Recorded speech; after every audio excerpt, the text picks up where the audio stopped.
Adam, you mentioned the kingdom plans to generate 50% of its electricity from clean sources by 2030. And it seems like, and Richard, you were talking about the 20s being huge for Saudi Arabia. After COP26, the kingdom's first utility scale solar plant launched in June, Sakaka. The kingdom has some momentum in this space, but the kingdom has 7 independent power producer schemes coming online, or at least planned. In addition, that would add, 3 gigawatts of PV into the mix. Yeah, right. Almost 4. Yeah. So I guess a question that I personally get asked a lot, I know Richard does as well, from casual observers, is why isn't Saudi Arabia leaning harder into solar with 3,000 hours of sunshine in the desert a year? And I guess it's part of a broader question. Is this 50% goal of renewables by 2030 realistically achievable? I mean, if they're only at a few gigawatts now, and you mentioned that capacity was 70 gigawatts. So how do we get from 3 to 4 gigawatts now to 35 in 8 years? And if I can piggyback on Lucian's excellent question, and he's talking about 2030. I mean, in 2019, Saudi Arabia upped their goal to 20 gigawatts of solar by 2023. That's next year. Mm-hmm. I don't see them getting there. Well, when I talked about the 50% number, I said it was a stretch target. I mean, I think that here in the kingdom, the desire is to push this as hard and fast as can possibly be done. I think that it's important that things start at a pace that allows for learning on those first projects and some improvement in the technology as it goes forward. The 3 to 4 gigawatts that are kind of either on or underway to come over the next year or two. I don't think this is linear, so I think that you could get to that goal in 2030. What it's going to require is kind of a exponential kind of curve where it gets faster and faster as you get out towards 2027, 28, 29, and then hit the target in 2030.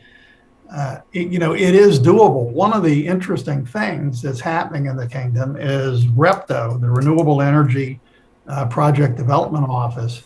It is allowing for the permitting to take place kind of as a group, so that each of these individual projects won't have to go through the entire permitting project. They'll already have a lot of the permits they need in place, and that'll speed things up. And that makes that target more achievable as you move out closer to it.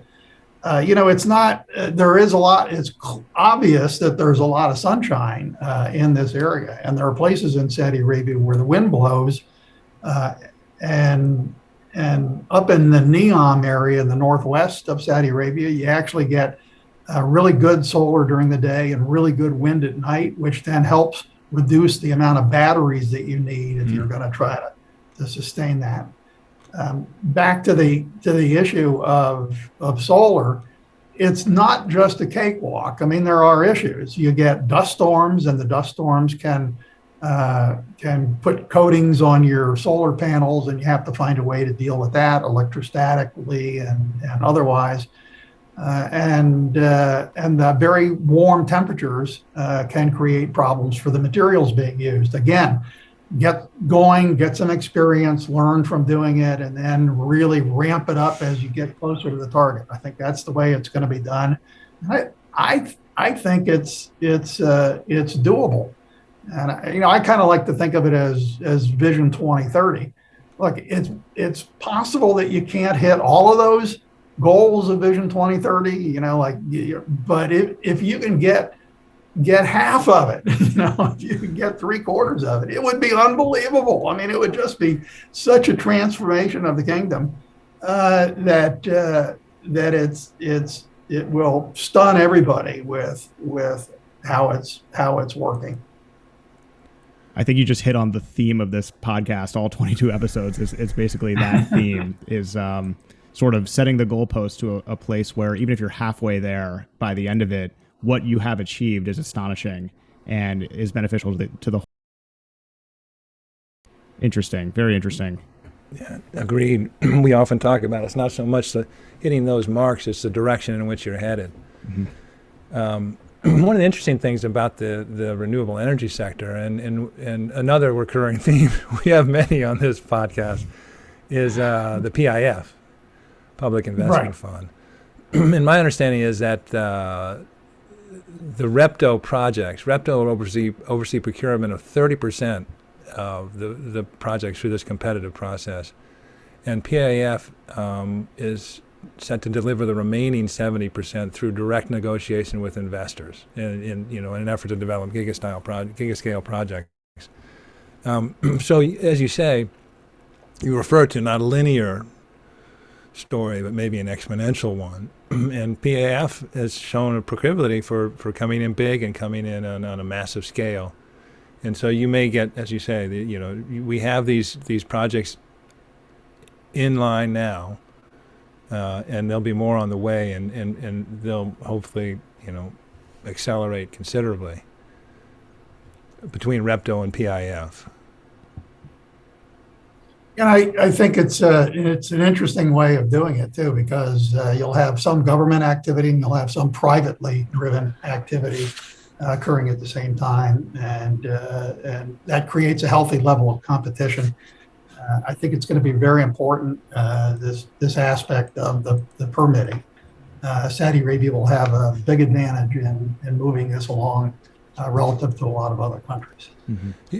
In 2017, a national investment fund was also set up, and this is advised by BlackRock, U.S.-based BlackRock, with the intent of investing in power and water, and I think their target is $53 billion, spanning a variety of sectors. We don't hear much about that. Is that something that's ongoing and active? Well, that's not really my area of expertise, but I can tell you there are a lot of projects that are underway, and Sakaka has built Sudair. Solar PV project is going to be running very soon, and there are others. Capsark actually has a 5 megawatt field on our property. So we had at one time, this is really kind of interesting. Maybe it goes back to Lucian and Richard, your question about are these goals really doable? When that was put in place about 8 years ago, it was the largest solar project in the kingdom. I mean, it's like completely dwarfed now by. Mm-hmm. Right. So So think about that, and I have a feeling that this is how we're going to see things go. Is you start with projects that are doable and where you learn, and you scale it up, and you do that very swiftly. And I think that's underway. Mm-hmm. Agreed. We should note for our YouTube viewers as well, Adam is sitting in front of Capsark's building, which was a Zaha Hadid, designed, frankly, masterpiece, LEED Platinum certification from the United States Green Building Council. So it's really cool.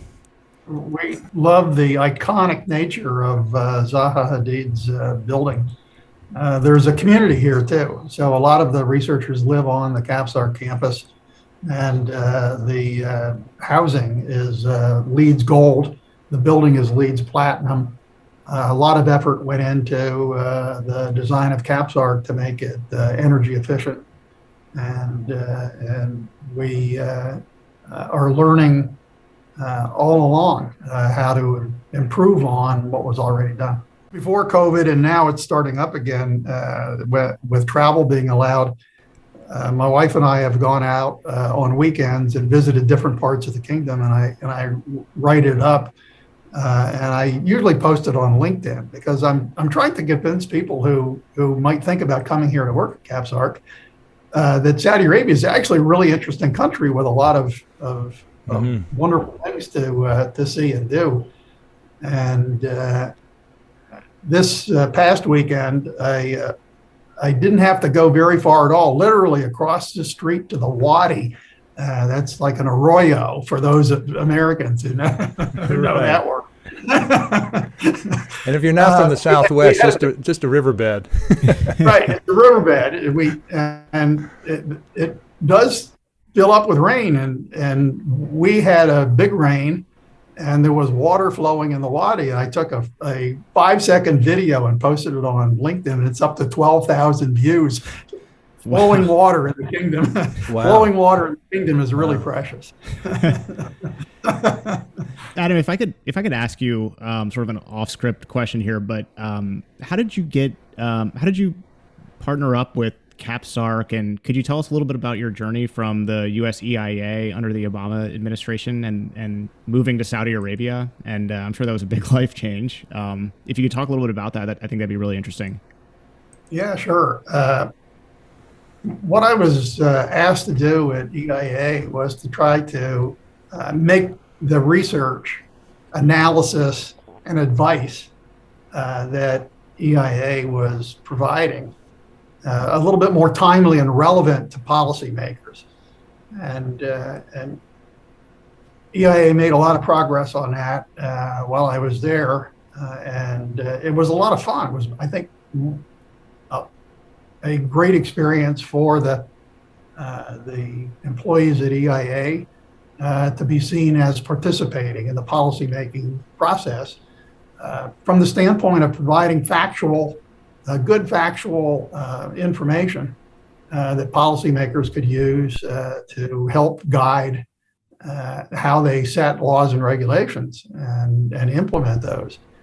And I was asked essentially to try to do the same thing with CapSarc, to take something that was focused, I'd say, a little too much on just writing academic papers, and bring it up to the point where they were acting more like consultants to anybody that had policy issues that they were struggling with, and things like the and the CCE index that Richard mentioned earlier. I mean, that's an interesting example of CapSarc has come up with this way of trying to measure performance and kind of position on CCE related activities, so that you can compare countries on the progress that they're making towards circular carbon economy. And if you can show things like that, it encourages people to get better, and then that accelerates the move towards cleaner, more affordable, accessible energy. That is the goal.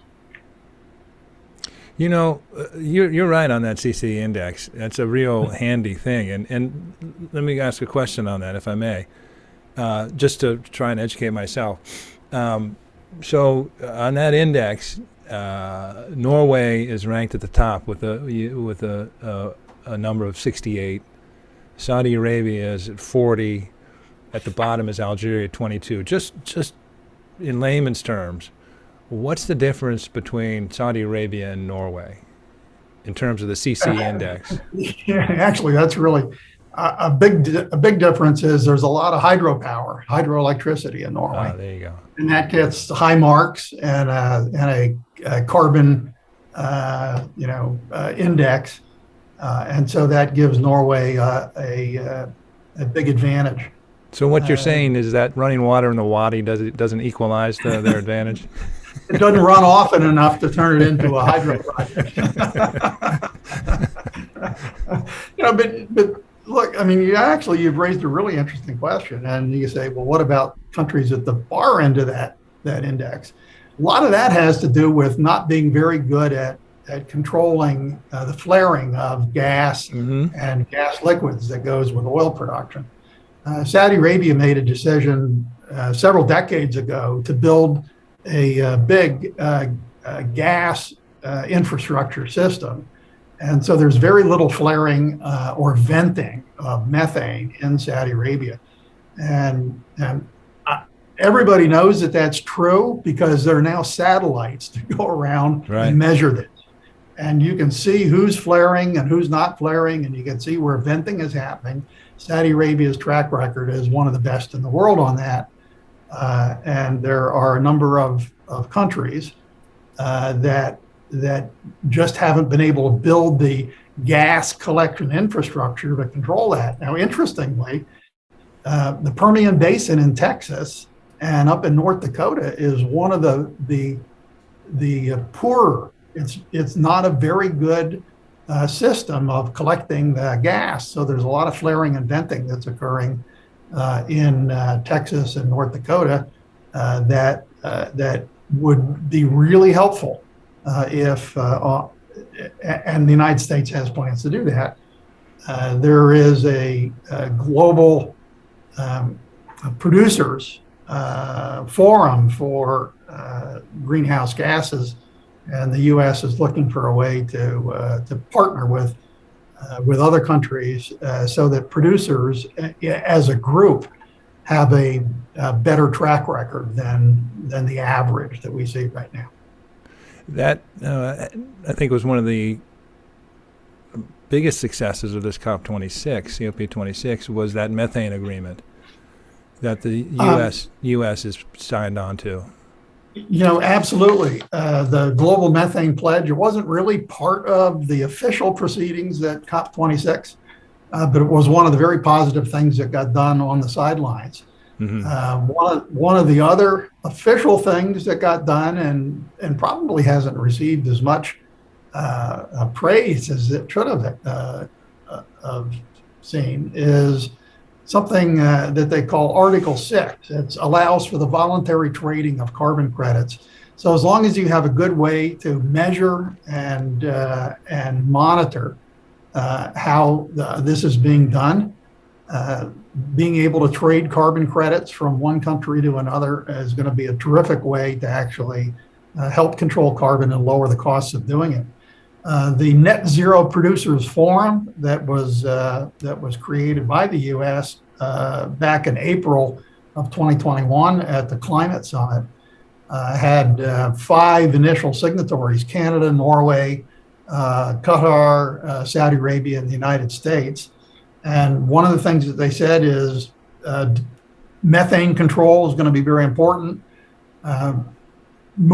Spreading out the idea, the framework of the circular carbon economy around the world is going to be part of that.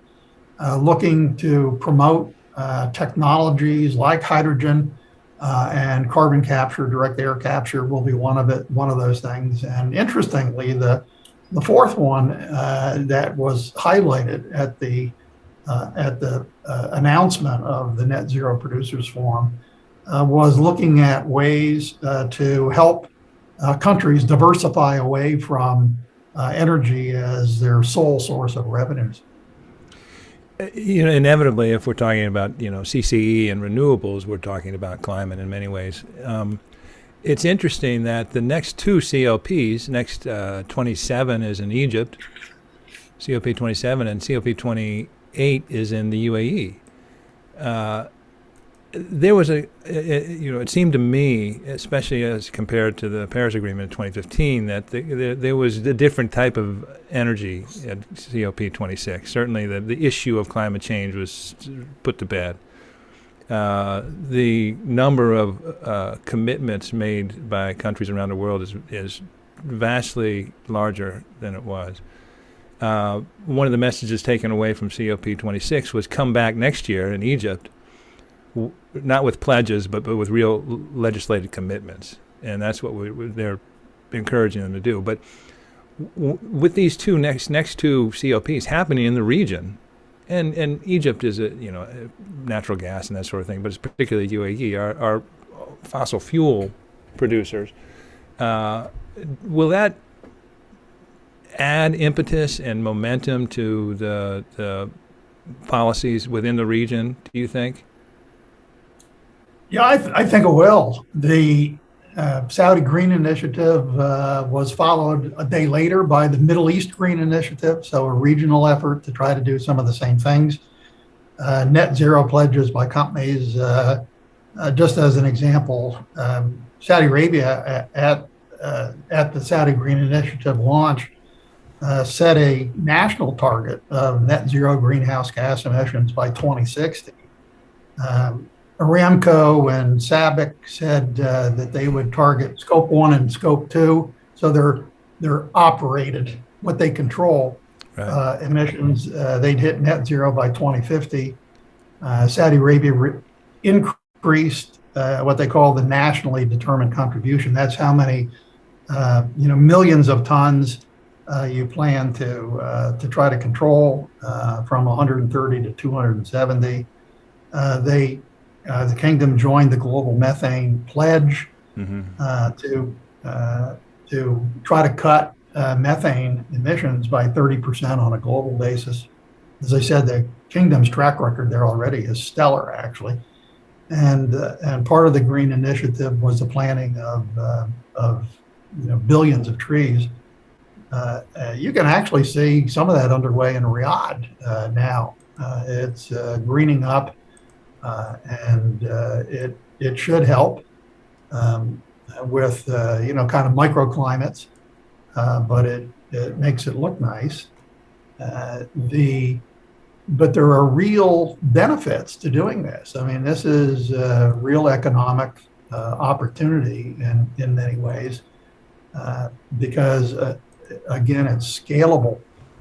Some of these ocean-based solutions are really, really interesting, and that's being explored very heavily by the King Abdullah University for Science and Technology, KAUST, that's over in the western part of the kingdom by Jeddah.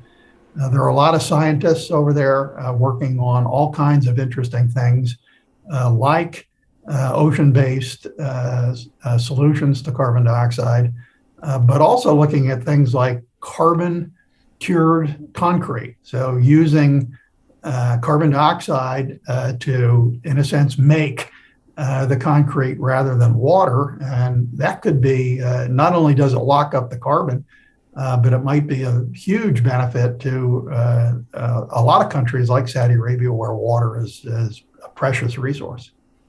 It's fascinating. So we could someday live in a carbon sink. Yeah, well, we have to. I mean,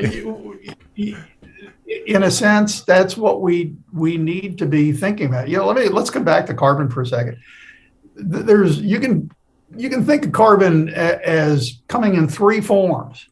There's living carbon, and that's things like trees and what's happening in the oceans and what you breathe. You're living carbon. There's durable carbon, and that's carbon that can get locked up in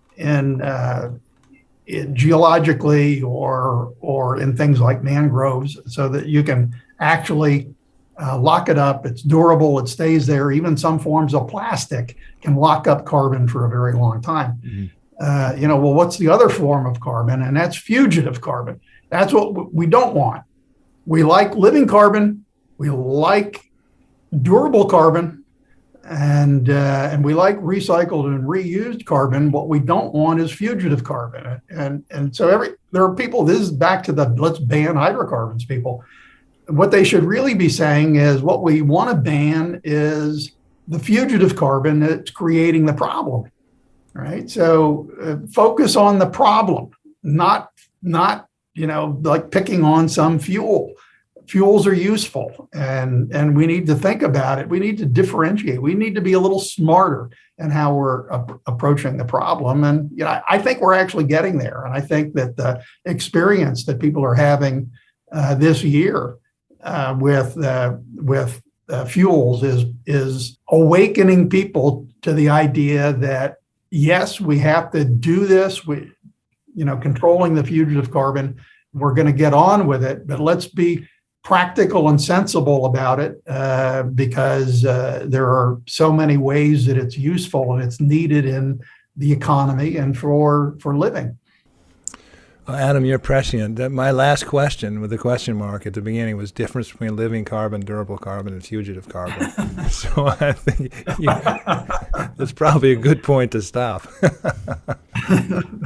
There's all kinds of things that, you come back to Saudi Arabia. there are so many programs that are underway here in the kingdom that are making both the environment and the habitat so much better for everybody. Saudi Aramco has this huge giant oil field that's capable of producing 1 million barrels a day called Sheba. It's over in what they call the empty quarter, the Rub al Khali, because there's not a lot there. They've got sand dunes that are 1,000 feet high in that area. And they found oil back in the late 1960s there, and not that long ago, they figured out a way to develop that field, and it's now a big oil producer. But right next to the oil field is a wildlife refuge. And what Saudi Aramco has managed to do is to bring back the desert gazelle, the Arabian oryx, and believe it or not, ostriches, which used to be, in that region naturally, and it's being restocked. I mean, there are things like this that are underway in the kingdom that I think people just don't know about, and I think if they did, they would have a much broader view of the kinds of things that are underway socially and economically in the kingdom that are really positive. And I've seen so much of it in the 4 years that I've been here. It's, back to your question, Richard, about my life in the kingdom. It's been a unbelievably interesting time to be here and see the progress that's being made in both the social, economic, and what I'm going to call ambitious nature of the transition to Vision 2030 and beyond that's occurring.